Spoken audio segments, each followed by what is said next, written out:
Now that I have my search results, let's look at some of the things that I can do with them.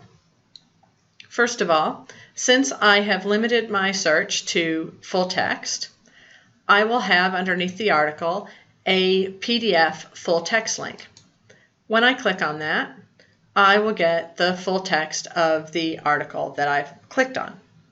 And I can scroll through and read it right now, or I can click right here and send it to the printer, or I can click here and download it, or I can click here on the right-hand side and email it to myself,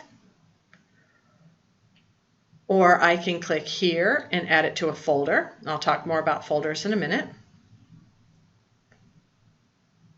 Or I can click here and share it. When I share it, I will see a list of different social media platforms that I can share to share to people in, say, a study group that I'm working with or a research group. Or finally, I could click right here and see the citation formats for this article. If I click on it, I'll see a variety of different citation formats, including APA. The thing to be aware of here, though, is these citation formats are not always 100% up to date. So while the layout of them in terms of punctuation and so forth is generally correct, in this case, for example, capitalization is incorrect. So you do always want to check the citation that you get here against the most current style guide to make sure that you're doing everything exactly the way you should be while you're citing. Okay, let's talk more about this folder. If I click here, Add to Folder, then you'll notice up here in the navigation bar, I have a link called Folder. If I click on that, then this article has just gone into my folder. If I return to my search results,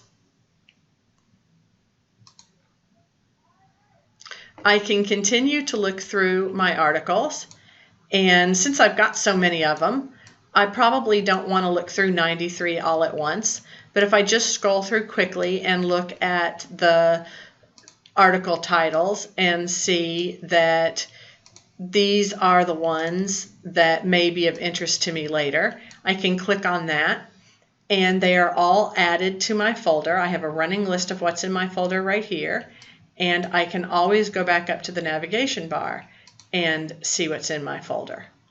So this is a really good way to create a container of articles that might narrow down my research a little bit further.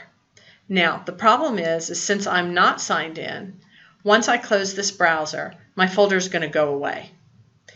If I want to keep everything that's in that folder for future reference, I need to click Sign In and either sign in with my username and password, or if I don't have one, I just click Create a New Account and it takes me through the steps to create a new account. And once I can sign in, I can save my search preferences.